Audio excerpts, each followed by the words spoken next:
रायगढ़ की रियासत के राजा विक्रम सिंह बहुत ही लोकप्रिय और न्यायप्रिय थे। उनके राज्य में सब तरफ खुशहाली थी, लेकिन उन्हें नहीं पता था कि उनका अपना ही मंत्री उन पर घात लगाए बैठा है। राजा विक्रम सिंह का मंत्री उनका मान सम्मान देखकर बहुत जलता था। वह खुद राजा बनना चाहता था, इसलिए राजा के बेटे प्रताप को रास्ते से हटाने के लिए षड्यंत्र रचता रहता था। एक बार राजा ने एक बूढ़े व्यक्ति को चोरी के लिए दंड दिया। चोरी नहीं करता तो क्या करता? अपराध। अपराध होता है। तुम्हारा दंड यह है कि अब से इस राज्य का कोई भी व्यक्ति तुम्हारी किसी प्रकार की सहायता नहीं करेगा। वह बूढ़ा व्यक्ति एक पेड़ के नीचे खड़ा हुआ तो चक्कर खाकर बेहोश होकर गिर गया। तभी वहां राजकुमार प्रताप आ गया। आपको आपको तुम रहने दो बेटा, कोई देख न ले। जल्दी से यहां से चले जाओ, नहीं तो तुम भी दंडित कर दिए जाओगे। छोड़िए दंड को, चलिए मैं आपको घर पहुंचा देता हूं। परंतु राजन, मंत्री, यदि मैंने दंड के भय से गलती मान ली तो कोई भी व्यक्ति कभी भी किसी दिन दुखी की सहायता नहीं करेगा। तुम राजकुमार हो, मेरे पुत्र हो। यदि तुम दंड के भागी बने तो महारानी का क्या होगा? दरबार के बाहर खड़ी प्रजा बोली। दंड नहीं मिलेगा? सच बात है। राजा अपने बेटे को बचाने के लिए न्याय का अपमान करके कोई न कोई उपाय निकाल ही लेगा। देखना भैया, यदि किसी साधारण व्यक्ति ने राजा की आज्ञा का उल्लंघन किया होता तो अब तक तो उसे सूली पर लटका दिया होता। देखना अब राजा कैसे अपने बेटे को बचाता है। चुप रहो तुम लोग। राजन, प्रजा का मानना है कि आप राजकुमार को दंड से बचाने के लिए न्याय नहीं करेंगे। मानव हित के कारण इसी में सबकी भलाई है महाराज। मैं भी आपका ही पुत्र हूं। मेरे दृष्टिकोण से मैंने एक प्यास से तड़पते हुए व्यक्ति की सहायता करके कोई गलती नहीं की। आपकी नजर में यदि ऐसा करना अपराध है तो मुझे दंड स्वीकार है। राजकुमार को रास्ते से हटाने का यह अच्छा अवसर है। मंत्री बोला, इस अपराध का क्या दंड है? राजकुमार को इस राज्य से दूर किसी वन में वनवासी का जीवन व्यतीत करना होगा। यही उनके अपराध का प्रायश्चित है। इसके अतिरिक्त कोई अन्य उपाय नहीं। महाराज, आप कुछ भी करने के लिए स्वतंत्र हैं, लेकिन राजकुमार को इतना कठोर दंड नहीं देना चाहिए। अरे, ये सेनापति का बच्चा कहीं मेरी योजना असफल न कर दे। महाराज, यदि आपने आज न्याय नहीं किया तो प्रजा में क्या संदेश जाएगा? राजकुमार ने वनवास स्वीकार कर लिया। उसने हाथ मुंह धोए तो पीछे से आवाज आई, तुम कौन हो? यहां क्यों आए? अच्छा अच्छा, चलो अब जल्दी से यहां से चले जाओ। हमारी राजकुमारी आने वाली है।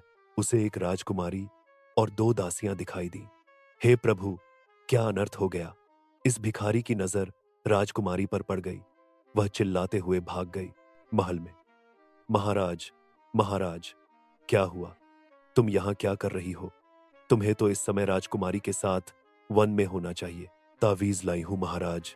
जब राजकुमारी तालाब के पास जा रही थी, वहां एक भिखारी आ गया और उसकी नजर राजकुमारी पर पड़ गई। ये क्या कह रही हो? एकदम सत्य है। बाबा, अब क्या करें? कोई उपाय बताइए। महाराज, मैंने आपसे पहले ही कहा था कि इन 15 दिनों में जिस पुरुष की दृष्टि राजकुमारी पर पड़ेगी वही उनका जीवन साथी बनना चाहिए, नहीं तो उनका जीवन कठिनाइयों से भर जाएगा। महाराज, मैंने आपको सब स्पष्ट बता दिया। या तो राजकुमारी उस व्यक्ति से विवाह करे या आजीवन कुंवारी रहे। यदि उन्होंने किसी और व्यक्ति से विवाह किया तो उनके प्राणों पर संकट आ सकता है। पुत्री, अब निर्णय तुम्हें करना है। राजकुमारी रहना अधिक खतरनाक है। महाराज, एक उपाय और है। मेरी मानिए तो विवाह के बाद उसे लकड़हारे को घर जमाई बना लीजिए। जी बाबा, यह ठीक रहेगा। उसे लकड़हारे को लेकर आओ। अपनी पुत्री का विवाह तुमसे करना चाहते हैं। क्या तुम तैयार हो?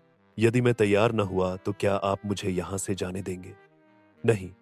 यदि तुम नहीं मानोगे तो मैं जबरदस्ती तुम्हारा विवाह राजकुमारी से करवा दूंगा। महाराज, मुझे भविष्यवाणी वाली बात पता चल गई है। मैं विवाह से इनकार नहीं कर सकता, किंतु मेरी एक शर्त है। बोलो, कैसी शर्त?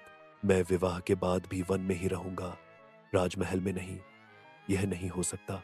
तुम सोचो, मेरी पुत्री वहां कैसे रहेगी? वह मैं नहीं जानता। मुझे आपके राजमहल से अधिक अपना आत्मसम्मान प्यारा है। ठीक है पिताजी, ये आपने क्या कर दिया? लोक्स, मैंने बहुत सोच समझकर यह फैसला किया है।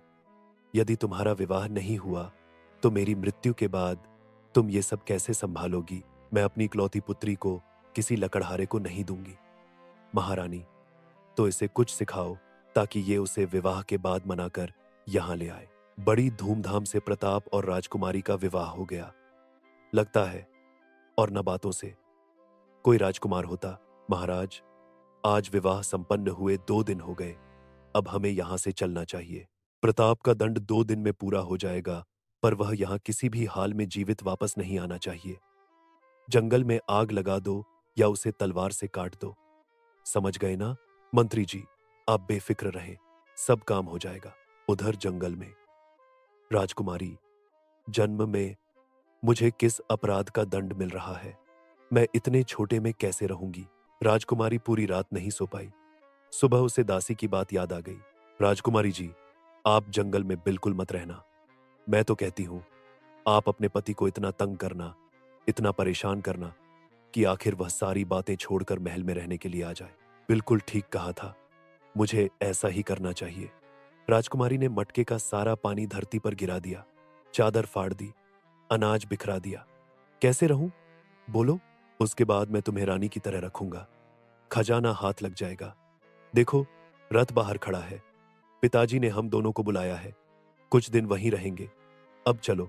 रात के अंधेरे में 2 आदमियों ने जंगल में प्रताप की झोपड़ी को आग लगा दी। अब नहीं बचेगा। किसी के चिल्लाने की आवाज तो आए नहीं। प्रताप की झोपड़ी यही है ना? हाँ, यही है।